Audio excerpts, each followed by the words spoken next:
This is SENSHI Legends Talk, and I'm here with Dutch kickboxing legend Andy Sauer. Andy, absolutely amazing to be here with you. You know, it's always a little bit nerve-wracking when you're talking to a legend, but Andy, I just want you to just relax. I've been working with you now, Andy, with SENSHI for 3 years, and I don't know you at all after that amount of time. But actually, we've had some great laughs. We've commented together. I've watched you coaching the guys, and we've discussed some personal things, maybe you know, away from kickboxing, getting a bit of an insight for me about who Andy Sauer is as a person. Because I think when you guys get interviewed, it's just all about the fighter. True. And it's just all about that side of you, not the person. And there's so many different angles to who you are now to who you were when you started your journey as a kickboxer. It is. And all of you have got such a colorful story. You could all make a movie. The guys from that golden era, yeah. The late 90s and 2000s. I don't know what do they call the 2000s? The noughties or something? The name is the millenniums. Millennials or something. Something stupid. Yeah. But anyway, let's just rewind. I'm not going to go over your whole career and use all the data, because anybody who's watching has to know what a legend Andy Sauer is, and that's something I want to touch on, is if you know or you walk around with this legend mentality. Let's ask that first. Do I feel if I'm a legend? Is that a question? Yeah. Or do I feel it?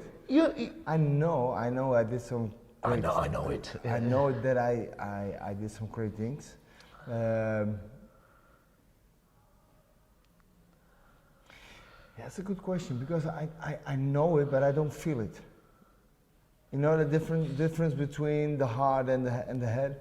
You know, I know it, but it doesn't give me any sense about from excitement or something, you know, or that So are you saying that you know what you achieved, but your ego isn't going around expressing it? Yes, so far, but I feel comfortable when I'm, for example, when I'm teaching the guys, I feel like I have to explain them what is necessary to go on with their career or with their trainings and to go through it, you know.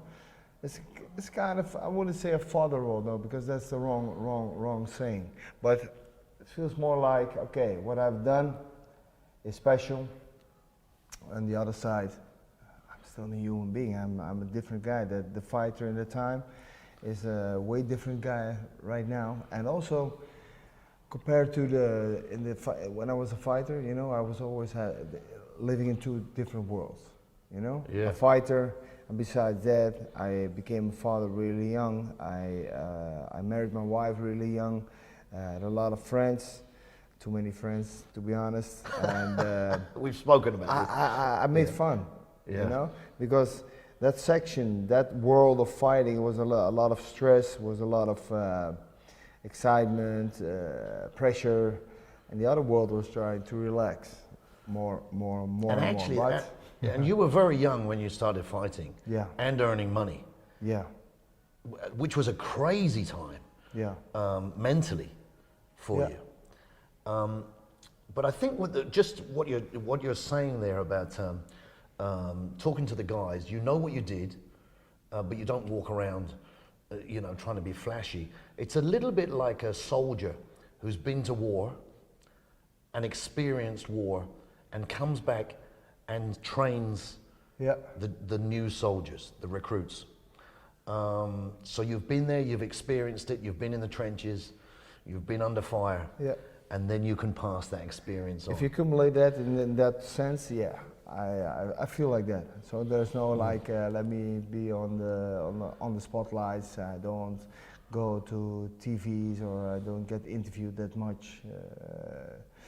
I don't act or don't react on podcast invitations or something. You know, I did it in the past a little bit. You know, but I wouldn't say it's worthless. You know, but I put all the energy in my own gym. I put my energy in. Sharing the knowledge in the gym and the other gyms that I have some 15 affiliates around the world, you know. So I'm really, yeah, I do. I have. So you know, there's a lot of communication. There is a lot of energy. It's going to that part of life, you know. And besides that, I love my life. You know, the private life. I have 2 sons doing their things. You know, it's done. Morning. Afternoon, evening sessions are there all the time, so I'm working fully, so there's no time to... And you're still living, breathing and eating kickboxing?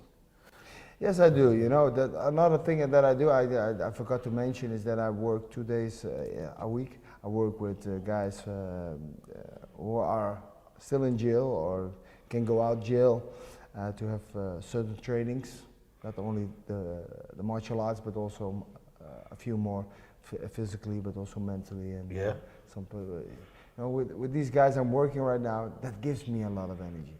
You know, it's not sharing only the stuff that you have learned and gained in the past 3 decades, but also, you know, the mental part of it. You know, because I was down too. I was a lot of depressed in the past too. I was an alcoholic. I was a gambler. You know, all these shitty things in the past. You know, you see the boys growing up and having that mentality like fuck the world and I'm gonna be the new criminal or with a big fuck you to the governments, you know. I wouldn't say I like the government, but I mean, you know, there's always blaming, playing the victim, and they are, you know. Some of the guys have a really shitty. Well, the biggest criminals wear suits. We know that. True. I agree. But that's an interesting point to touch on. And I love these interviews where we just, I never know where I'm going to start, and we just go on a journey. And now you're talking about rehabilitating, helping guys who are having problems. And obviously, guys, mental illness is a huge thing in society now, especially for men. And anyone can suffer. And a lot of guys are suffering in silence. And you know, so this is something you're helping people with, and you can relate to them. You just, I didn't know these little factors. I know you're crazy. Yeah, I do. I know you used to be a little bit of a hooligan when you were younger. Yeah. We were all crazy. If you weren't crazy when you were younger, then you weren't living your life. Keep in mind to fight like we've done. You know, you all have a certain madness, you know, to rely on, or else in between the ropes you cannot be a well, guy every genius in any part of life has to be a lunatic.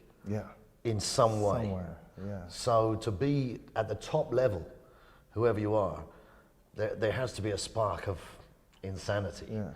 But keeping it under control is a very difficult thing. And we see people who reach the top in all walks of life, who get famous, lose their way. One way or another. In one way or another, drugs, alcohol, whatever. So just expand on this, please, if you can. Yeah, you know, that was it is a strange story a bit, and I try to keep it short. You know, I quit it somewhere around my 40s, and I felt like I needed to do it for years already, but I couldn't. You know, I had a mask, you know, the mask of the kickboxer. That was the guy I wanted to be. You know, just a guy, a strong guy, disciplined guy, but after training, after fights, after also my career, I was like, you know, where I am right now, man. What I can do. Somewhere like a decade ago, I started my gym, not in particularly because of my own reason, just a few guys around me said, you need to start a gym. So I did. It's the natural progression. Yes, I went. They said it. They helped me with it, and I just suddenly the gym was there. So fast it was in my head. Right. It goes. So then I quit it, and then I came in big trouble, because what I'm gonna do right now, I never liked to teach. I never liked to teach people who cannot punch, because I want to be the best version of myself as a fighter, So when people come in who cannot make a single simple jab, I think, what I'm doing right here. It's just a little bit of money, but this is not what I want. This is not my passion. This is not the thing. I was also pretty selfish, of course, and that's normal in top sport, in champion or in business or whatever. So then I quit it. So the first year was really tough. You can ask my wife. I was drinking, doing stupid things. Yeah. And then you are 40, man, and then you realize that your wife is telling you, Andy, I think this is now the time to change. If not, I already lived with you for 25 years, and maybe this is the time that we're gonna separate, because the boys are old enough. So that's I was trying to start thinking, but the thinking was not there. It was like, let's just do it. Like the coach says, make the jab cross. I just stopped drinking, and suddenly after 3 months I realized, oh shit, already 3 months passed, and that's pretty okay. I'm doing well. And then the mind get open a little bit more. Yeah. I said, what am I gonna do with all these thoughts and these things are coming in, like crazy, because usually I was thinking about, okay, Monday to Friday I'm teaching, and then the weekend is the weekend, and then I start to realize, okay, what I'm gonna do more, man. And so I get some insights. I've spoken to certain people. That people help me out to go through therapy, going to a therapist. Spoke with several people, and I realized that there was a guy who was training with me. And he came to me, Andy, what you're going to do now, right now, after your career? I said, yeah, just teaching in the gym. I have my gym. That would be enough, but it wouldn't be, because it's too less. I don't teach for 7 to 8 hours a day. So what happened? I said, Andy, I'm working for an organization. I'm the CEO of it. And do you want to work with me? And you know what? I know the guy already for 8 to 9 years. He's training with me for 8, 9 years. And we never had a really good chat with each other. And he said, I need a guy like you, a disciplined guy, a structured guy, an honorful guy, and who can put a lot of influence on the youth. I said, okay, youth, okay, what do you mean? I need a guy in a team in the youth shelter that I have. Youth shelter? Okay, are you working with it? Yeah, it's more than only that. I work. You know the organization? I don't know how to call it. It's like when people don't have a home anymore, or get bullied or punished by their husbands, or the women. Homeless shelter. Mainly shelters for women shelter, a youth shelter, but also a few people get crazy. There's different divisions, and it's okay, that organization, wow. But youth, it's okay, let's work on the youth. Long story short, I've been there for the first weeks, and I felt like, I'm okay here. So my ego was really big, because the youth were like, oh, Andy, Sauer kickboxing is, let's do some sports. And I thought, yeah, man, I'll teach you, man. I'm a former world champion. Also, my colleagues like, wow, Andy, what you have done is special, and wow. So the first few weeks, and then after a few weeks, the youth had still their problems, and they didn't want to sport with me anymore. So I need to realize, okay, shit, what is happening right now? How I get them motivated to come with me and to go down with some structure. And they were like, fuck you, Andy. And then I realized, okay, so I went to my student, the CEO, and I said, hey, Thijs, his name is Thijs. He said, Thijs, can you help me with this? Because I don't know what to do right now. I cannot provoke them, I cannot motivate them. I said, you know what, Andy, I'll give you a little course from the inside of the organization. So it's not only for you, but also for the team. So Actually, more for you. Yeah. There came, eventually, there came a lady inside from the organization, and she was only talking about how the little kids, the youth, are thinking, with their reptile brain and the freeze, flight, fight concept, And I was What age? between 17, 18 until 24. The adolescent, adolescents. Yeah. And so I was sitting down there in the youth shelter, by the way. It was not at the office, it was just over there with the 4 of the colleagues. And I was sitting down like on the table like I'm right now. And she was talking about the freeze flight concept, what it happens when you try to talk with them, when they are in a problem, when they're in stress and stress mode is what they can. And I was thinking about myself, shit, man. I'm sitting here as a professional. I get paid, but fuck, man, I need help. I'm the one who needs to be here. And then you're 40 years old. You're thinking, okay. Then afterwards, I was almost crying, man. Shit, what happened to me right now? So I went out, and then the ego came back, like, no. But you know what? I went to home. I was sitting down on the dinner table, and I was telling the story to my wife, and she said, okay, finally you realize you have a problem.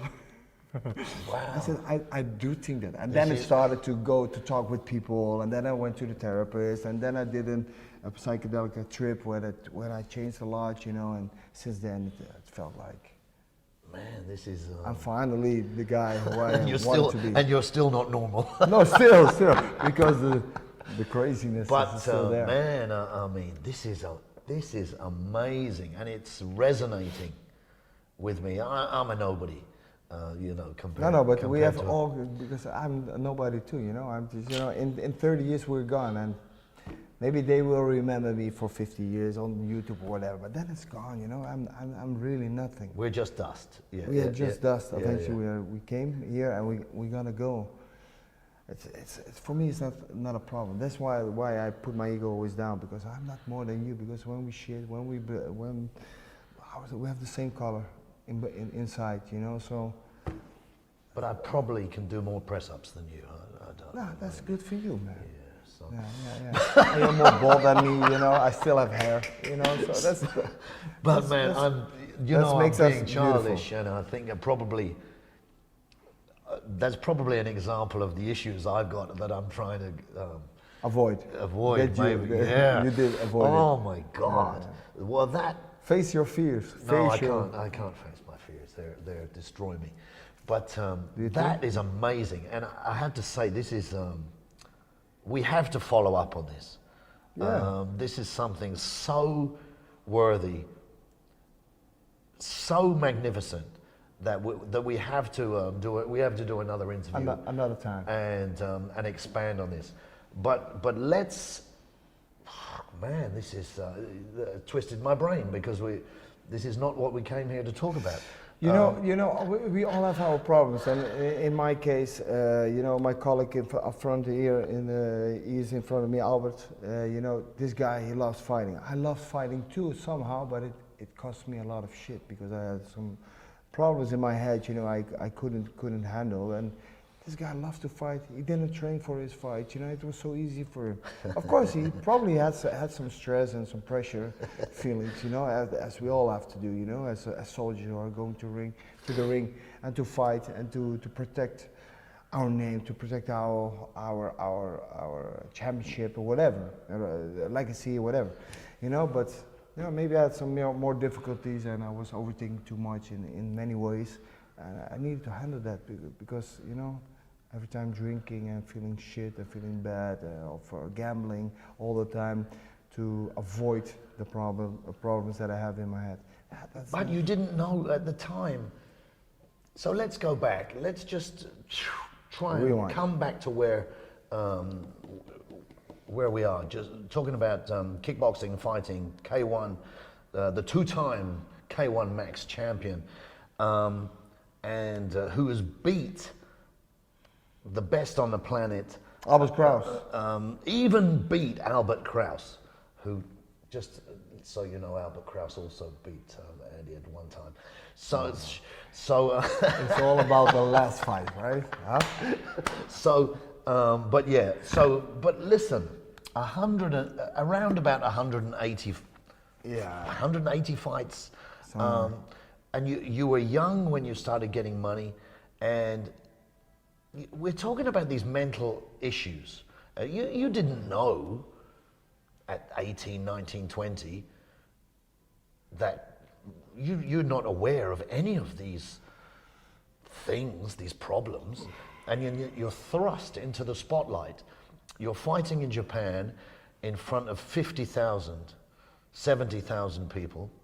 Eventually, I started a little bit lower because I went to Japan in another organization, a little bit smaller, also with the audience. It was been called shoot boxing. So I want to get the chance to go to the K1. Eventually it happened, and that's the story about K1. But you became the shootbox champion. Yeah, in 2002. Yeah.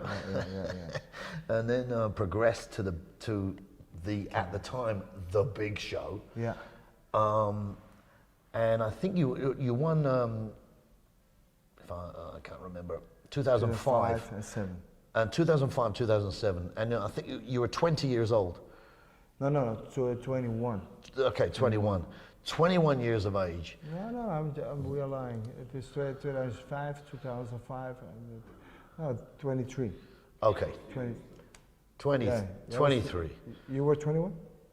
Oh, he was 21. I was 23. Okay. But 23, now you look at these guys in the gym, at the camp, who are 22, 23. They're like babies. They are like babies. What do you think? You know, there is a lot of, what you see a lot with these guys, there's a lot of, they want to prove themselves in a way of always going hard. That's what you see. That's what you see a lot, you know, mainly the guys that we have, the big groups, they want to prove themselves really, really hard. So everything is hard. There's no wave like being explosive, being fast, being smart, taking advantage of several things. There's always the mindset of always going forward. I wouldn't say that's always the case, but you see it a lot. Because I think, in my opinion, the main reason of that is they want to prove themselves, because the whole world is watching. And even though they are not on a stage yet, or willing to go on the stage like we did in the past in Japan, you know, they're already knowing that people are watching them. But also, you're there as the instructor. Of course. And you probably, do you realize, I know that when I was training, I was never very good as a fighter. I was rubbish. I'll never, but I fought. But I can remember if somebody was there watching, like, man, you want to do something to impress for some reason. Yeah. For some reason, you want to impress this guy. And these guys are training and sparring in front of Andy Sauer and Albert Krauss. But what is their mindset? What is their mindset? That's what I'm always talking, you know. If, for example, today we work with Albert's drills, you know, a lot of footwork. You know, if you see they have problems with footwork, but if you see one of them, or two or three of them, of all the 30, 35 fighters are here, who can pick it up, it feels like, yes, that's the guy who's trying out and taking care of the information that they care. Who's thinking about himself, not exactly. other people. So they take their time to try things out. And even though the guys who are really tough and rough, you know, they are also trying, but they eventually go through it like, oh, no, I cannot manage it in my head right now, so I fall back to my former default, and going back to my former system.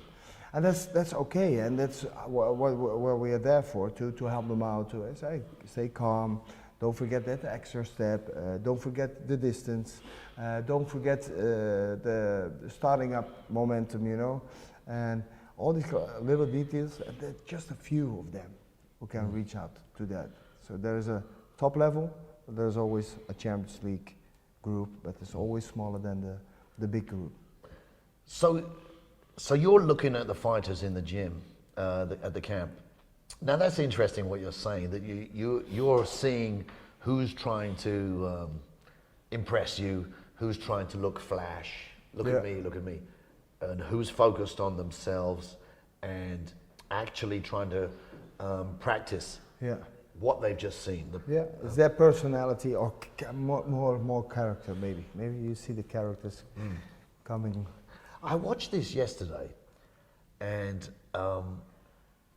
well, I know when I was young, it used to annoy me that the instructor would show us something, and I would be trying to really do what they just told us, and then you look, and these guys over here are not they're being lazy or they're not doing it, and I'm thinking, man, why am I bothering?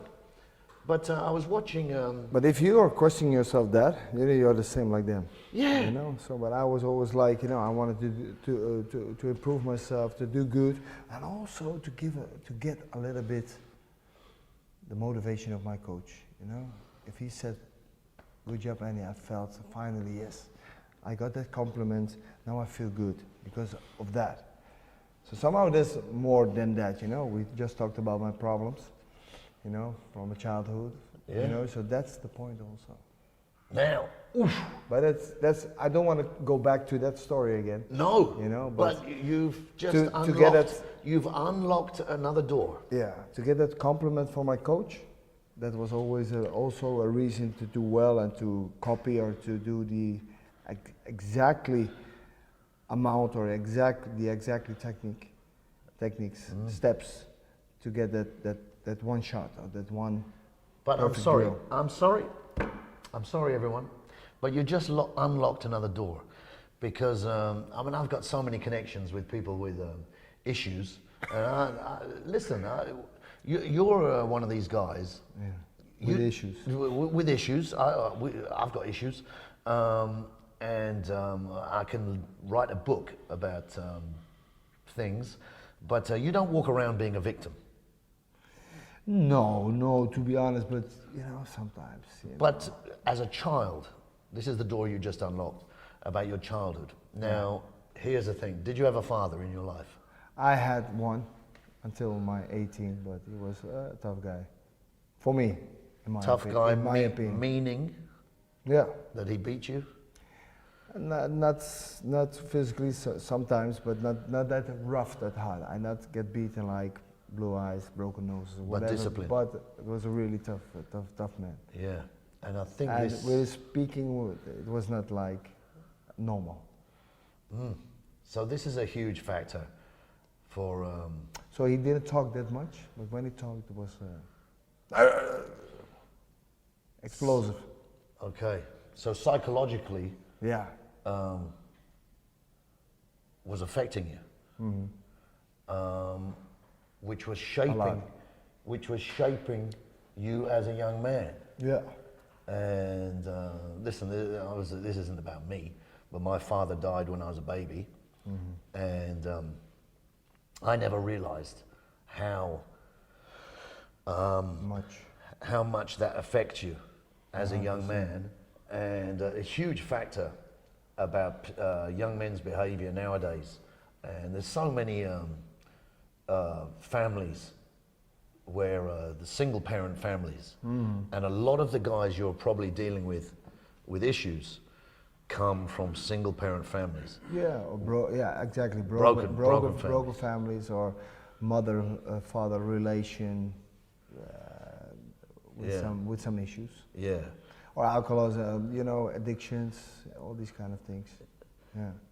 Man, it's a tough story. So, but let's keep this, save this for another chat. Oh my God, this is so deep. Yeah. So okay, so let's go back to kickboxing, and listen, let's fast forward, because we can write a book, make a movie about everything in between that we're going to miss out. So fast forward to your involvement with SENSHI, which is why we're here. And this week, you're here with, I would say your rival, your friend, your enemy, Everything. at Yeah. one point. Yeah, my Um, example, and- somehow. Yeah. Yeah, we had a rivalry because he was, in my opinion, he was much better than me. And he had a little, the things that I wanted to have also. Yeah, and we're talking about Albert Krauss here, guys. And Albert was the first K1 Max champion, which obviously led you to chase what he already had. Exactly. Now you're here on this week, the SENSHI Invitational Training Camp, and you're partnered with Albert, both the same weight as fighters, training. But every time we have a SENSHI training camp, you and Albert are training together. Yeah. And I mean, I don't want to say it, but they nickname. You say it. We are the hobbits, I know. I would tell it before you I mean, gonna it's tell crazy. I can't say it because they've beat me up. But Why? Well, I mean, it's just a name. hilarious. It's hilarious because two of the most, dangerous guys in Bulgaria at the time. Big gold hobbits in being Bulgaria. called the hobbits, and I mean, both fantastic personalities, fantastic energy. But here's the thing: you both had similar number of fights, 180, probably Albert, I don't know, 160 something. Both achieved and fought similar fighters. You fought Buakaw. Yeah. Albert fought Buakaw twice or three Petrosian, times. Both fought Georgian Petrosian. Masato, although, all these guys, by the way. yeah, and it was a backwards and forwards back then in the golden era. So you both had this similar journey. But the one thing that strikes me, and I might be wrong, is your styles were completely different in my eyes. So for me, the Andy Sauer who fought was the absolute finest example of Dutch kickboxing. Apart from being a cardio machine, which is a huge factor in fighting, and giving it everything, and allowing your skill to be on show, your punching and kicking, following up with the kicks, was just, I can't use another expression than poetry in motion. But then you switch to Albert, who was on the same path, who was, I would say, the best boxer in kickboxing. Yeah. I can't show another example of someone who was a genuine not a boxer who was trying to kickbox, but a kickboxer who had such great boxing. So completely different styles, but you had this backwards and forwards path, and now you didn't know you were going to come here to SENSHI. He knew it before me, to be honest, because they asked him, Albert, what his opinion was to get me over here as a coach, as a trainer. So he said yes. He said, of course, you have to do it. So they contacted me because of Albert. So in that case, he helped me out to be here. So without Albert, I wasn't here. You gave him a little drink He's not a drinker, so I give him some other things. Oh, wow. Okay. No, but long story short, Albert was a little bit older than me, and when he came into our gym, I was already. He looks a lot older than he is, by the way. True, by the Yeah. way. Don't tell him when he's here, okay? But he came into our gym.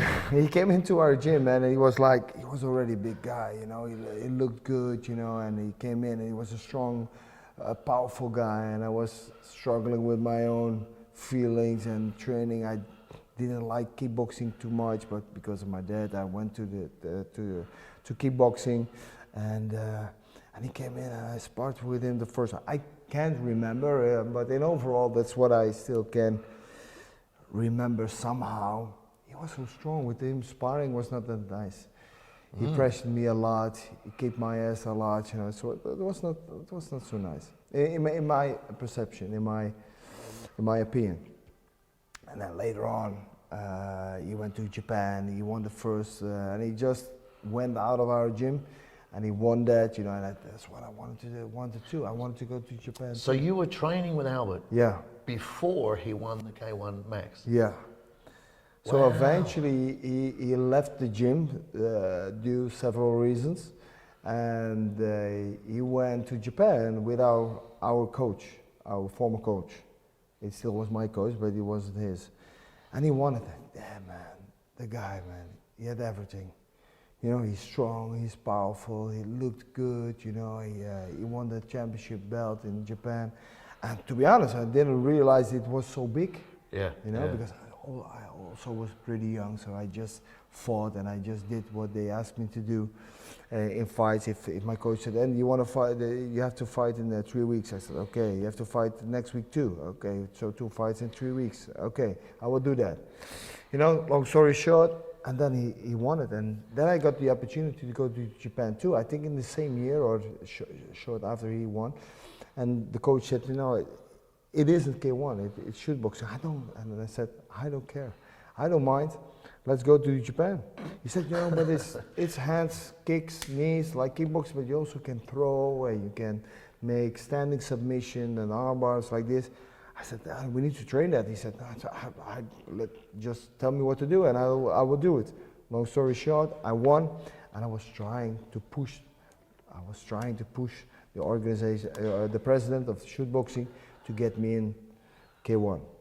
Like I said, long story short, then I got the opportunity. And they said, "You're gonna have 2 fights. 2 fights in K1, and the first fight you can immediately go to the Grand Prix." So I said, "Okay, that's good." I didn't really how to feel, but what was motivating you? The money, the glory? no, what I've seen with Albert when he fought in Japan, it was like a movie. You know, he won. He had blue eyes. You know, he was full of and he went through the tournament 3 times. God damn, man, this is beautiful. You know, and I was in shoot boxing, and he had, I can remember it was not the print of your pants was from a panther, or no, what it was, a panther. You know, I said, "Fuck, man," and I was wearing long tights. Yeah. You understand? You know, I looked like a Power Ranger. So, but that's a side thing. Eventually, So they said, all the girls now today who are wearing these yoga pants in the gym, because of me. yeah, this guy invented them. So No, but and then they said, "Okay, we can give you 2 fights, and the first fight will be in the Grand Prix." I said, "Okay, good, yes, thank you." And then they said, "You need to fight Albert, the first round." Fuck. Oy. Okay. Don't think too much about it. So eventually I went to Japan. I stood in front of him. I was like, my defense was like here. I was playing around, and I didn't felt the need to really win or something. I felt okay, and we hugged each other before the fight. I remember, you know? yeah. So, and then suddenly I woke up. I woke up. In the corner. Yeah, with my mouthpiece turned the opposite. You know, turned the opposite. And I said, "What happened?" Yeah, he just manhandled me. Yeah. So then I lost, and a couple of years later we fought again, and it was in the half final. And you won on points. Yeah, and the only reason, not the only reason, the main thing, thanks to my coach, he said, "Don't get the emotions too high, but we need to really focus on this, and we need to go to the final. The goal is the final. It's not the payback or the revenge on Albert. It will be, but the main goal is to win the tournament." So I was really controlled, and it went even like this. But I think in the fight I was the better kickboxer. Yeah, better kickboxer, but I think when I watched the fight again, it was very close. It was. That's what I'm trying to say. Yeah. You know, it was like this. Could go either way, but I think that they gave me the advantage because I'm the better kickboxer. So coming back to SENSHI now. I mean, you've mentioned so many different things here. that are opposite to what I think you're presenting as a person. Because as an example to young guys and as a representative of SENSHI, which as we know is promoting the Budo ethics of martial arts, we're all saying us, and there's so much respect here, and it's not forced, it's very authentic, and there's nothing wrong with it. Nobody's walking around trying to be a gangster. But you appear, I mean, I don't want to say you Just appear. say it, You appear. just say it what you think. No, you appear on the surface. You say you've had these issues, but now you've made this journey, and maybe something up there has led all of us to be here. But you're an example of someone who's a kickboxer. You didn't come from a traditional martial arts background, but you're someone who's just a kickboxer, but a real martial artist. I think in my brain, yes. Yeah, in my heart. And when we've spoken about rules, techniques, and the poetry of kickboxing, you really want to showcase kickboxing. It's art. As an art. Yeah. And I think that's fascinating. And the one thing that springs to my mind is this calf kick. Yeah. Which I know you don't like. Yeah, but I'm using it, to be honest. Yeah? Yeah, we have to go on. You have to, you have to evolve. What can I do? But just tell us, so obviously we're here with SENSHI, and we've got SENSHI 30 coming up on February the 28th with the under 75 kilogram Grand Prix. Yeah. Which you were fighting under 70. Yeah, we fought in under 70. Under 70, but under 75 is close. Yeah. The lighter weights. I mean, these fights are so exciting. We know everyone loves the heavyweights because you think you're going to get a knockout. Yeah, I really can understand, because if I talk to people, I wouldn't say they don't like the heavyweights, but they always like, maybe it's because they're talking towards me, like, because I was a 70 kilogram fighter. I never say them, oh, the heavyweights were way fascinating than you were guys. So somewhere, well, I don't know why it is. I think it's from the past, the heavyweight, because Muhammad Ali, the Mike Tysons. I just think it's the power. For the knockouts, okay. And it's just that you're just waiting, and maybe it's people who don't train, or I don't know what. But do you like the heavyweights right now? With all their fat bellies and non-athletic bodies? No, and they all gas. Yeah. They all gas. But still, fighting I think the heavyweights are promoted and marketed a lot more. And if I go back to my time, in the 90s, I mean, when did I think I had my first fight in 93 or something like that, 1991 or something like that, kickboxing. And no, I was fighting karate in 87, before anyone was born. And the heavyweights were always promoted. But if I look back now at, I watch Albert's fights, and I'm just like, has anybody watched this? Jesus Christ. And then I watch your fights, like a machine. I think in the time, in K1, I think there were numbers, you know, like the heavyweights were always like the biggest, the audience were looking to them, you know, and we had less numbers, always in the time. Okay, but go back to those late 90s and 2000 stuff. Television. Look at the boxing.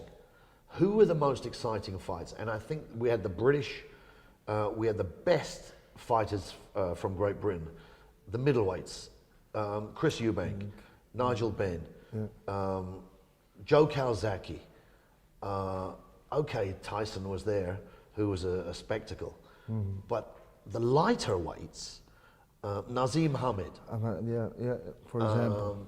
Yeah. was just outstanding to watch. But for some reason, and even now, the money is in the heavyweights. Heavyweights. Yeah, tell me the real reason, the honest reason. I don't know. You just mentioned Fury. He makes a show, and the other guys can make a show. And it's in a way, it's. I prefer that kind of boxing for the lightweights. But yeah, it's still like, you know. But I think if you look at I think it's the impact, you know. Eventually it will be, you know. When you saw Fury get knocked out by what's the American guy again? Wilder. Wilder. You know, when he came back, that's a story. Oh, that was crazy. You know, I cannot mention the real reason why we had less attention. I think maybe there's a factor. So the general public has got a morbid fascination with death and destruction. A monster. Yeah, and so I've always said that, you know, when people watch a rally, you know, a car rally, where do people stand to watch? On the corner, where it's really or the hill, where the fighters, the drivers could almost die. Yeah. They don't want to see them die, but they want to almost see them die. Yeah. And the people who are going to get hit the hardest and knocked out, psychology. Yeah, it is. Are the heavyweights. So people almost want to see someone get killed, but they don't want anyone to die. Yeah. Oh, so maybe that's the thing. Yeah, that should be a good. And I don't know. Reasonable. I don't know if that's a great way to wrap up this interview, but Andy. It's good. Andy, it's good so far. This chat didn't go anywhere where I thought it was going to go. No, it was a pretty. And I'm sure you agree. I agree. But absolutely fascinating, guys. And I want to do this again. Yeah. And I think we could talk. But that subject will be that subject. I don't think so. It'll always. Yeah. Okay. It'll always go off. But it started. And you know why? Because you've got issues. And a guy with an issue is talking with a guy with issues. You got it? So listen, guys. This was Andy Sauer, K1 legend, and not just in the ring, but outside the ring. A guy with issues who's helping guys with issues. So Andy, well, I'll see you again, and I want this to I want more interviews because this was just epic. We'll see you next time. Us.